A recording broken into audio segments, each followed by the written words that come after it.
আমরা কালকে যে ঘটনা দেখেছি বা যে ঘটনা ঘটেছে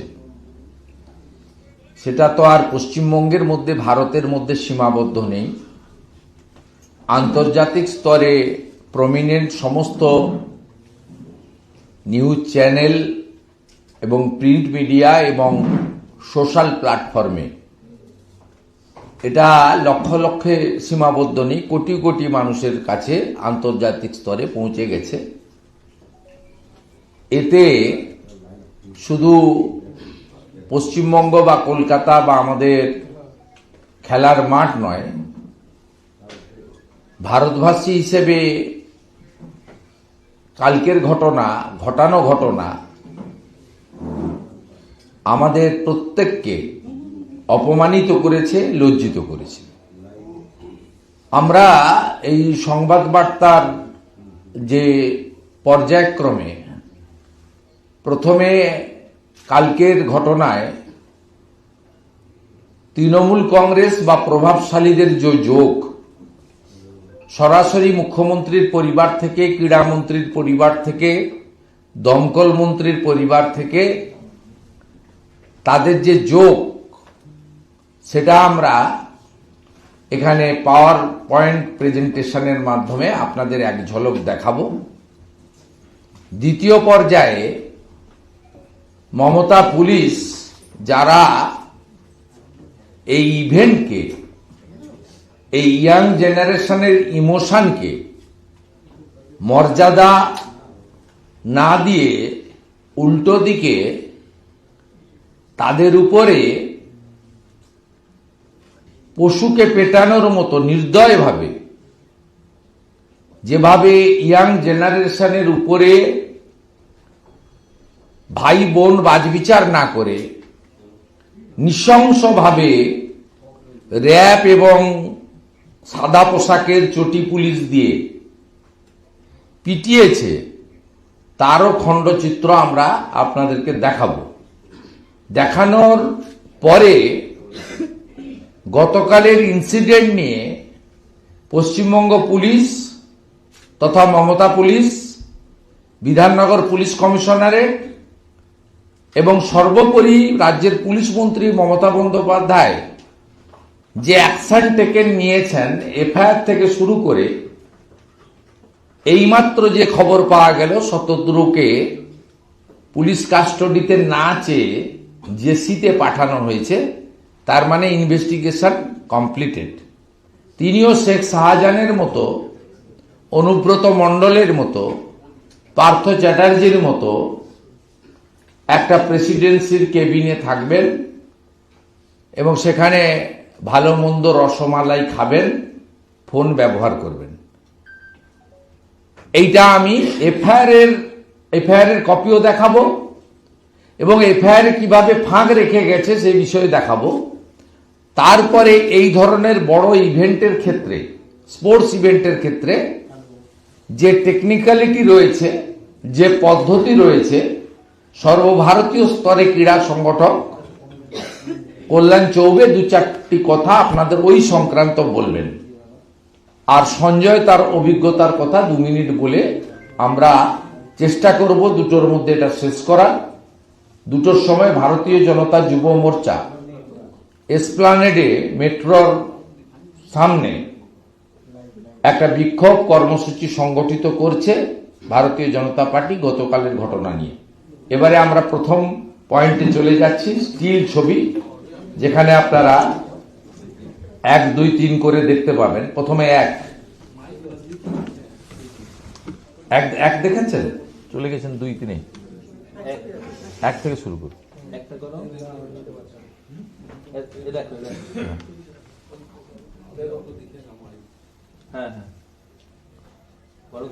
দেখুন,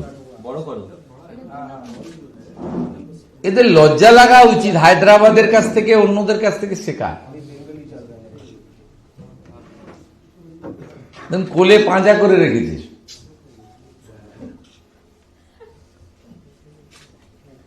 এটাকে শুধু বরখাস্ত নয়, এটাকে জেলে পড়েনি কেন এখনো?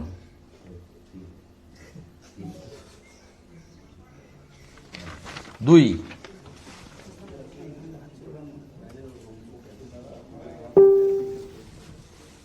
ওটা ক্রীড়ামন্ত্রী গেল, ওটা ক্রীড়ামন্ত্রীর ভাই, পরিবার, সপরিবার। 2 না, এটা 2 না, হ্যাঁ হ্যাঁ,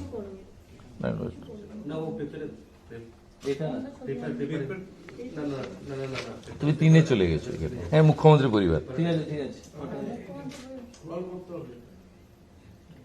না না, স্ক্রিনে যেগুলো দেখাচ্ছে না সেগুলো হাতে প্রিন্ট আউট দেখাচ্ছে। এরপর এটা দেখো।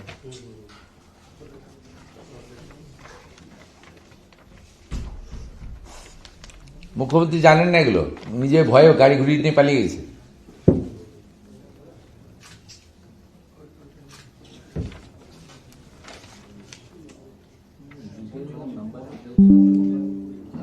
এটা না, এটা না, এটা না। ঠিক আছে ঠিক আছে।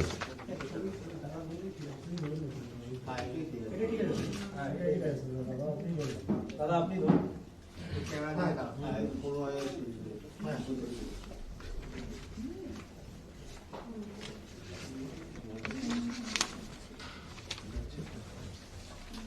এটা করবে তো।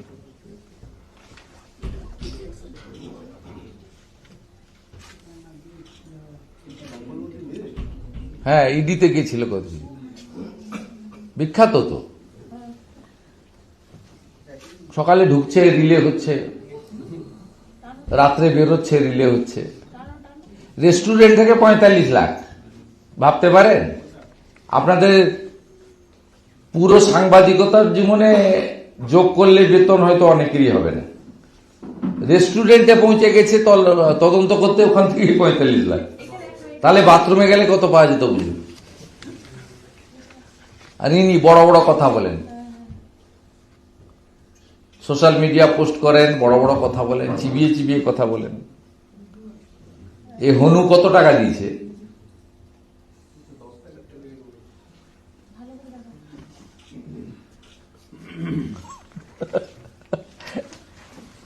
ভিডিওতে চলে যান, পুলিশের অত্যাচার।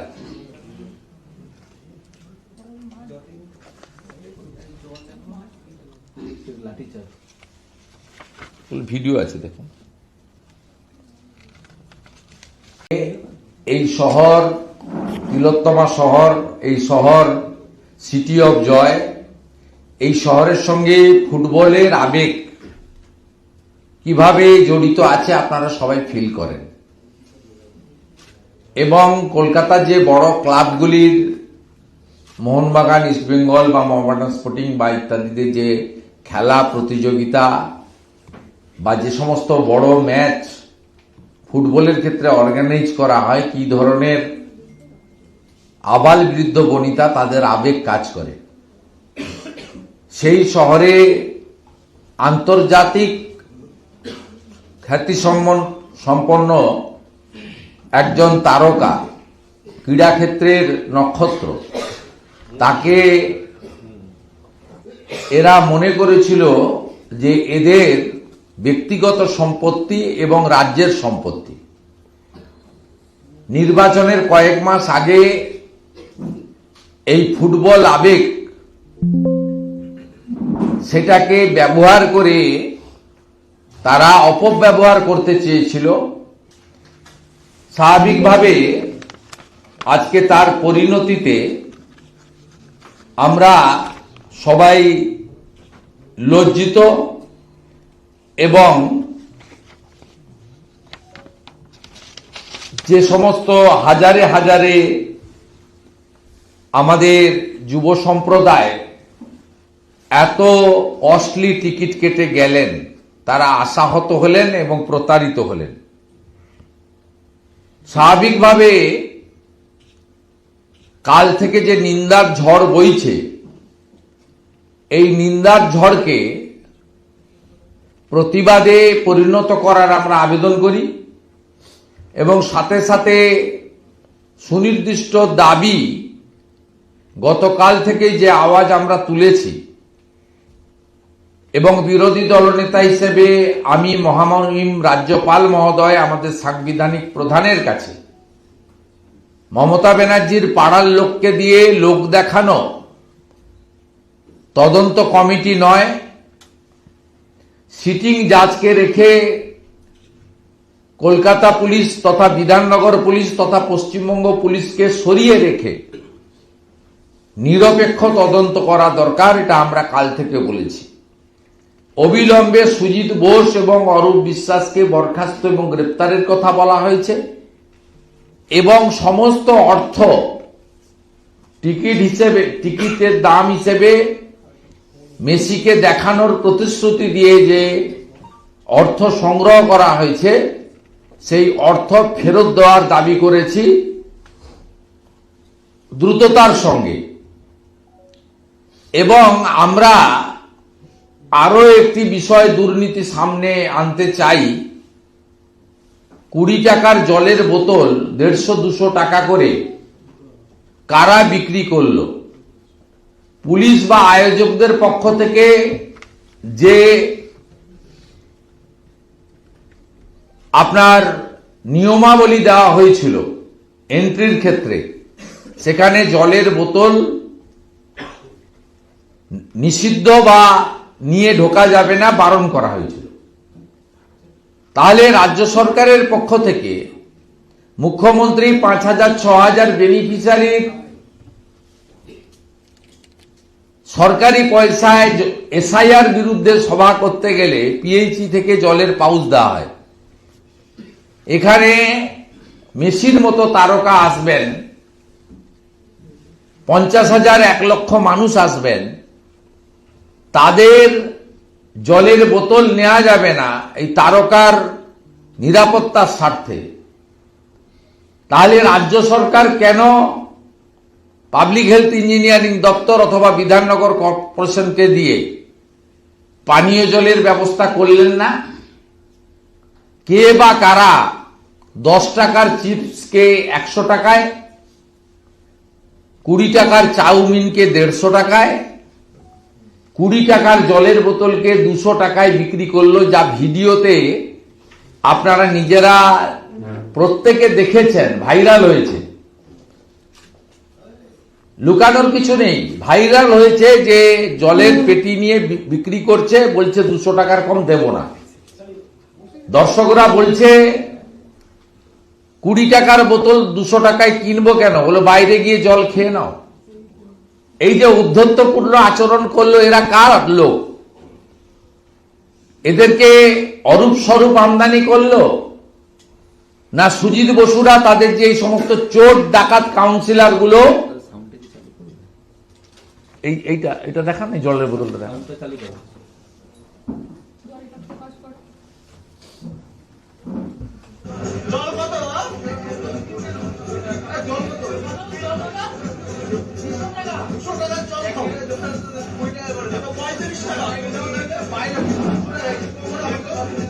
এই নিশ্চয়ই তৃণমূলের কেউ ভোট লুট করে, দত্তাবাদ লেক টাউনে ভোট লুট করে। এই যে এরও তদন্ত হওয়া দরকার। এই লোকটাকে ডেকে জিজ্ঞেস করা উচিত যে তোমাকে কে পাঠিয়েছে, তুমি যে বিতরণ করছো তোমার ঠিকাদারিটা কে নিয়েছে। এবং হ্যাঁ, এটা শুধুমাত্র আপনি যদি বলেন শুধুমাত্র ক্রাউড ম্যানেজমেন্ট করা যায়নি বা সেলফি তোলা শাসক ঘনিষ্ঠ মুখ্যমন্ত্রীর পরিবার, এটা বিষয় না, এর পিছনে ভীষণ বাণিজ্য এবং অর্থকরী বিষয় ছিল। এই টুকরো টুকরো ঘটনার মধ্য দিয়ে যদি 50,000 জলের বোতল 20 টাকার বোতল যদি 200 টাকায় বিক্রি হয়, তার টাকাটা কত হতে পারে? 10 টাকার চিপস যদি 100 টাকা হয়, 20 টাকার চাউমিন যদি 150 টাকা হয়, 25 টাকার কাটা ফল যদি 250 টাকা হয়, তাহলে আপনি হিসাব করে দেখুন যে এখানে কত লক্ষ লক্ষ টাকা বা কোটি টাকার উপরে এখানেই বাণিজ্য করে নেওয়া হয়েছে। এরা কারা? হু আর দে? তাই মমতা ব্যানার্জির তৈরি করা তার পাড়ার লোককে দিয়ে যে কমিটি তিনি বানিয়েছেন, কমিটি পশ্চিমবঙ্গের মানুষ মানে না, আমরা মানি না। যারা কালকে চিটেড হয়েছে, প্রতারিত হয়েছে, সেই আমাদের পশ্চিমবঙ্গের যুব সমাজ মানে না, ক্রীড়া মোদিরা মানে না। আমরা ইন্ডিপেন্ডেন্ট সিটিং জাজ বা কোর্ট মনিটরিং তদন্ত দাবি করি। আপনাদের যে কথাটা আমি বলছিলাম এফআইআর নিয়ে, এটা হচ্ছে এফআইআর এর কপি, এটা হচ্ছে এফআইআর এর কপি গতকালের। এবং এই এফআইআরটা রাজীব কুমার মমতা ব্যানার্জির নির্দেশে শেষ করে দিয়েছে। যেভাবে তিনি সারদার ডিভাইস শেষ করে মমতাকে বাঁচিয়ে রেখেছেন জেলের বাইরে, কালকে এফআইআরটা শেষ হয়েছে কিভাবে আমি সব সংগ্রহ করেছি। Bidhannagar south PS case number 0216 dated 13/12/2025। Time of registration of FIR 6:35 evening 6:35 PM। Nature of FIR suo motu. Complainant Dipankar Bhattacharya, IC Bidhannagar south PS. Time of occurrence wrongly stated in FIR 12:30 থেকে 16টা। 12:30 থেকে মানে যখন ইনসিডেন্ট ক্লোজ হয়ে গেছে কার্যত, 12:30 থেকে 16টা মানে 12:30 থেকে বিকেল 4টে। দেখুন কি করে এই কেসটাকে আলটিমেটলি এখন পারসেপশন আছে শতদ্রুকে ধরেছে। যেমন সারদার টাকা খেয়েছিলেন মমতা ব্যানার্জি, সুদীপ্ত সেনের উপর দিয়ে গেছে। সব জায়গায় এরকম হয়। সন্দীপ ঘোষ, বিনীত গোয়েলরা অভয়া ইনসিডেন্টে মেন অ্যাকিউজড, সঞ্জয়ের উপর দিয়ে গেছে। এখানেও ইনস্ট্রুমেন্ট হচ্ছে শতদ্রু, একটা ব্রোকার। তাকেও অ্যাসিওর করা হয়েছে যে চাপে করতে হয়েছে, সামনে ভোট, ভীষণ উত্তেজনা। We damaged. This is first time 15 বছরে মুখ্যমন্ত্রীকে গাড়ি ঘুরিয়ে পালাতে হয়েছে। গাড়ি ঘুরিয়ে পালাতে হয়েছে রাজ্যের মহারানীকে, যিনি এই রাজ্যের সংবিধান, যিনি এই রাজ্যের সব দণ্ডমুণ্ডের কর্তা, জুডিশিয়ারিও তিনি চালান, সবকিছুর মালিক তিনি। তাকে গাড়ি ঘুরিয়ে পালাতে হয়েছে কালকে কার্যত। এফআইআর এর প্রথম ত্রুটি 12:30 থেকে 4টে। আপনার Shatadru named as sole accused against entry number 7, but in entry number 12 FIR content to state about receiving so moto complaint from IC। বুঝলেন কিছু? 7 নম্বরে এন্ট্রি নম্বর 7 আর এফআইআর যিনি করছেন তিনি এন্ট্রি নম্বর 12 দায়িত্বে ছিলেন।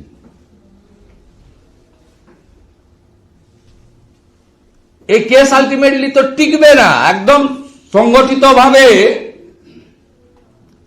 এটা করা হয়েছে। এফআইআর করা হয়েছে to save the ministers, member of CM family এবং আদার টিএমসি লিডার। একটা ন্যারেটিভ করা হয়েছে এন্ট্রি নম্বর 12-তে যে অর্গানাইজার এবং সিআরপিএফ সিআরপিএফ কে এফআইআর এ দায়ী করা হয়েছে। তারা অবস্ট্রাকশন করেছেন এন্ট্রি নম্বর 12-তে। আপনি যদি এই এফআইআর দেখেন, তার আরো সবচেয়ে বড় ত্রুটি হচ্ছে, এই তো আমি দুটো বললাম আপনাকে উদাহরণ দিয়ে, আমার হাতে এফআইআর এর কপিও আছে। আরেকটা শুনুন, মারাত্মক। ADG law and order mister Javed Shamim, তিনি আপনাদের বলছেন প্রেস কনফারেন্স করে যে শতদ্রু অ্যারেস্টেড। কখন জানাচ্ছেন? 2:49 PM। এফআইআর রেজিস্টার কখন হচ্ছে? 6:35 PM।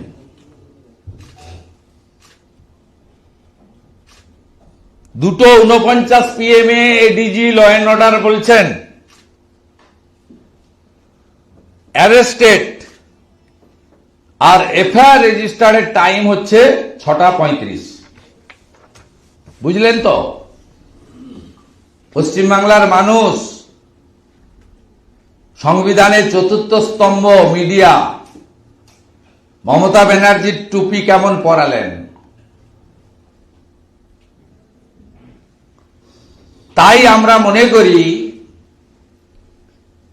এই পুলিশের হাত থেকে তদন্তভার নিয়ে নেওয়া উচিত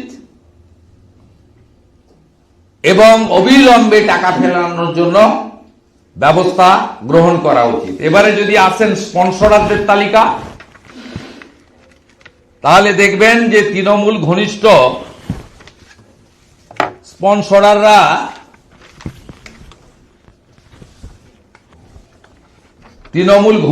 স্পন্সরাররা টাকা দিয়েছে। Salboni JSW main super diamond sponsor, সঙ্গে আর একটা প্রাইভেট ব্যাংক রয়েছে। Diamond sponsor Dalmia cement, L&T, RP Goenka group. Super platinum Pillai university, Hiranandani. Platinum big bazaar, Senco, সনকা private medical college, very close to ruling party. আরো আছেন XYZ, আমি কয়েকটা নাম আপনাদেরকে বললাম। এবং এর মধ্য দিয়ে আপনারা সকলেই বুঝতে পাচ্ছেন যে এটা চিট করার জন্য, প্রতারণা করার জন্য, ব্যবসা করার জন্য সর্বোপরি করুন বাংলা হান্টের ইউটিউব চ্যানেল। বাংলা হান্টের আরো খবর দেখতে নজর রাখুন। বাংলা খবর মানেই বাংলা হান্ট।